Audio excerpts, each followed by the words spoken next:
I'm Nick Snow, watching government for Oil and Gas Journal in Washington, D.C. Making offshore oil and gas operations safer is never far from some people's minds. Recent reports and ongoing activities remind the rest of us that it still matters. The U.S. Bureau of Safety and Environmental Enforcement held follow-up meetings September 14th and 15th in Washington to clarify remaining issues which emerged from comments it received on its proposed offshore well control rule from April 15th to July 16th.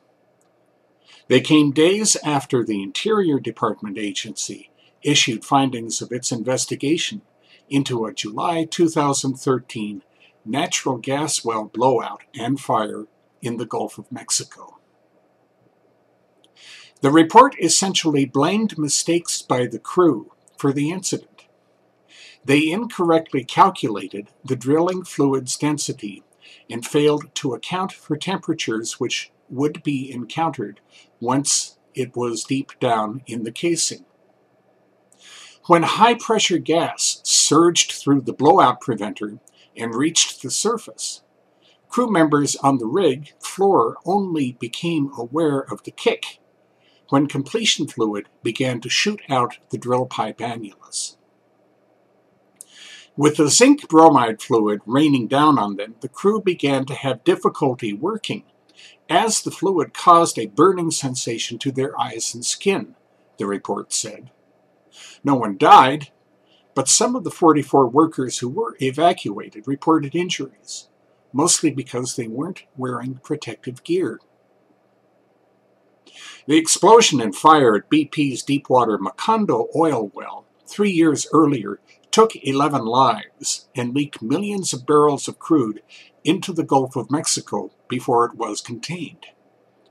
It set the stage for significant offshore oil and gas policy reforms, starting with ways to make operations safer for crews working out there.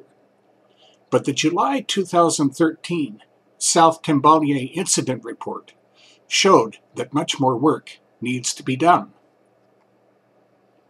It probably was discussed when the Center for Offshore Safety, which the oil and gas industry formed soon after the Macondo accident, held its third annual forum September 22nd and 23rd in Houston. Operators and service suppliers are interested in ways to improve safety and environmental management systems. The non-traditional performance-based management tool BSEE now requires to reduce the frequency and severity of offshore accidents.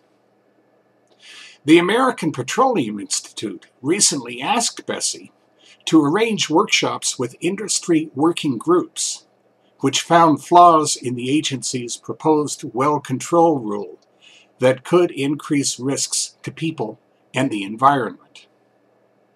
We are committed to working with government officials to ensure America's offshore energy development is the safest in the world, API Upstream Group Director Eric Melito said on September 14th.